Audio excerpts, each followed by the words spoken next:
అండి welcome back to my channel. అందరూ ఎలా ఉన్నారు? నేనైతే చాలా బాగున్నాను. సో ఇవాళ నేను మీకోసం సింపుల్గా 2 మినిట్స్ అంటే 2 మినిట్స్ 3 మినిట్స్లో అయిపోయే కరివేపాకు రైస్ అయితే చూపించబోతున్నాను. సో దానికి కావాల్సిన ఐటమ్స్ అయితే ఇవి. మెయిన్ మనకు కరివేపాకు, మీరు రైస్కి తగినంత కరివేపాకు అయితే తీసుకోండి. అండ్ ఒక 4-5 పచ్చిమిర్చి, కొంచెం జీడిపప్పు అండ్ పల్లీలు, పోపుకు కావాల్సిన ఐటమ్స్ పచ్చెనగపప్పు, ఆవాలు, జీలకర్ర, సంథింగ్ ఫైనల్ గార్నిష్ కోసం కొంచెం కొత్తిమీర. సో ఇప్పుడు మనం ఈ కరివేపాకుని ఫైన్గా మనం పేస్ట్ అయితే చేసుకోవాలి. ఓకేనా? ఇప్పుడు మనం ఈ కరివేపాకుని పేస్ట్ అయితే చేసుకుందాం. కరివేపాకు నేను మెత్తగా పేస్ట్ అయితే చేసుకుంటున్నాను. మిక్సీలో వేసుకొని కొంచెం వాటర్ అయితే యాడ్ చేసుకొని మనం ఫైన్గా పేస్ట్ చేసుకుందాం. చాలా బాగుంటుంది. అండ్ లంచ్ బాక్స్లోకి, సో పిల్లలకి కానివ్వండి, లంచ్ బాక్స్లోకి చాలా క్విక్గా రెడీ అయిపోతుంది. సో దీని అయితే మిక్సీ పట్టేసుకుందాం ఫైన్గా. సో చూసారు కదా, నేనైతే మిక్సీ పట్టేశాను. సో కరివేపాకు హెయిర్కి అయితే చాలా మంచిది. సో అందరూ షూర్గా చేసుకోండి. చాలా చాలా బాగుంటుంది రైస్ కూడా. సో లంచ్ బాక్స్కి హడావిడిగా చేసే పని లేకుండా 2 మినిట్స్లో మనకు చాలా బాగా రెడీ అయితే అయిపోతుంది. సో నేను రైస్ కూడా ఆల్రెడీ బాయిల్డ్ చేసి పెట్టుకున్నాను. ఇప్పుడు మనం దీన్ని ఎలా ప్రిపేర్ చేసుకోవాలో చూసుకుందాం. ఓకేనా కదా? నేను స్టవ్ మీద బాండి పెట్టేసుకొని దాంట్లో ఆయిల్ కూడా వేసేసుకున్నాను. ఒక 3 or 4 టేబుల్ స్పూన్స్ వేసుకున్నాను. సో పల్లీలు అయితే యాడ్ చేసుకుందాం. ఇవి కొంచెం మనకు ఫ్రై అవ్వాలి. ఇవి కొంచెం ఫ్రై అయిపోయినాక మనం పోపు అయితే వేసుకుందాం. ఓకేనా? పల్లీలు అయితే కొంచెం వేగుతున్నాయి, మనం పోపు కూడా వేసేసుకుందాం. జీడిపప్పు ఇవన్నీ వేసి బాగా మనం ఫ్రై చేసుకోవాలి.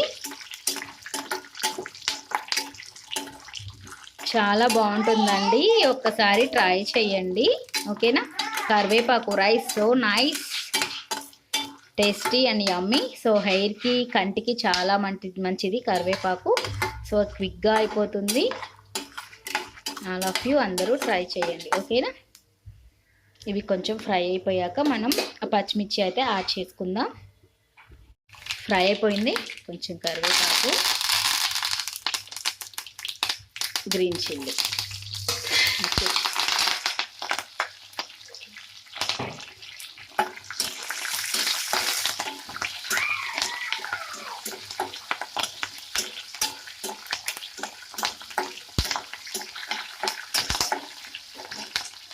పచ్చిమిర్చి కూడా యాడ్ చేసాం. ఇవి కూడా కొంచెం బాగా ఫ్రై అయిపోయినాక మనం కరివేపాకు ఆల్రెడీ పేస్ట్ చేసి పెట్టుకున్నాం కదా, ఆ కరివేపాకు పేస్ట్ని అయితే మనం ఇందులో యాడ్ చేసుకోవాలి.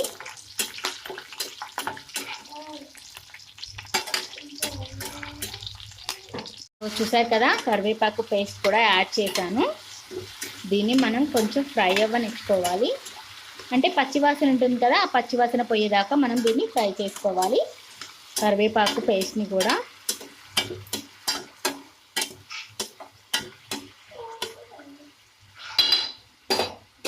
చూసారు కదా, ఫ్రై అయిపోయింది. నేను ఆల్రెడీ చెప్పాను కదా అన్నం ఉడకపెట్టుకున్నానని.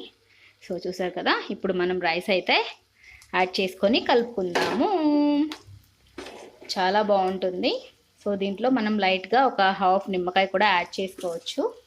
సో రైస్ అంతా వేసేసి మనం బాగా మిక్స్ చేసుకుందాం. ఓకేనా కదా? ఇప్పుడు మనం దీన్ని అయితే బాగా మిక్స్ చేసుకుందాం. సాల్ట్ వేసుకున్నాను, కావాల్సినంత సాల్ట్ వేసుకొని మనం తగినంత రైస్ అయితే వేసుకొని బాగా మిక్స్ చేసుకుందాం. సో చాలా బాగుంటుంది. ఒకసారి అందరూ ట్రై చేసి చూడండి. సో చూసారా, ఫైనల్గా మన కరివేపాకు రైస్ అయితే రెడీ అయిపోయింది. సో చాలా చాలా అంటే టేస్టీగా ఉంటుంది. సో చాలా యమ్మీ అండ్ హెయిర్కి, హెల్త్కి కూడా చాలా మంచిది. నార్మల్గా కరివేపాకు తినలేని వాళ్ళు సో ఇలా చేసి పెడితే కనుక హ్యాపీగా, ఇంట్రెస్ట్గా చాలా ఎంజాయ్ చేసుకుంటూ తింటారు. సో ఫైనల్లీ మనం సాల్ట్ అన్నీ చెక్ చేసుకొని కట్టేసుకుంటే స్టవ్ అయిపోతుంది. సో ఫైనల్గా ఒక హాఫ్ చెక్క నిమ్మకాయ అయితే ఫినిషింగ్లో పిండుకుంటే చాలా అంటే చాలా సూపర్గా ఉంటుంది. నేను పిండుతున్నాను ఇప్పుడు. ఫైనల్గా ఒక హాఫ్ చెక్క లెమన్ అయితే మనం దీంట్లో స్క్వీజ్ చేసుకుందాం. చాలా బాగుంటుంది, ట్రై చేసి చూడండి. ఓకేనా? పిండేసుకొని మళ్ళీ మంచిగా మిక్స్ చేసుకుందాం.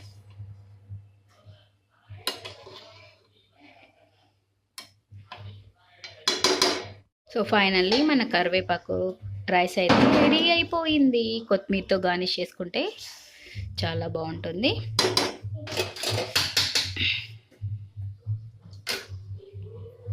ఆ వీడియో కనుక మీకు నచ్చినట్టయితే లైక్ చేయండి, షేర్ చేయండి, కామెంట్ చేయండి అండ్ ప్లీజ్ సబ్స్క్రైబ్ మాత్రం షూర్గా చేసుకోండి. ఒకసారి ట్రై చేసి చూడండి. All of you. Okay, all of you. Thank you for watching. Bye bye. Thank you for so much. Please subscribe button type చేసి సబ్స్క్రైబ్ అయితే చేసుకోండి. All of you. Bye bye.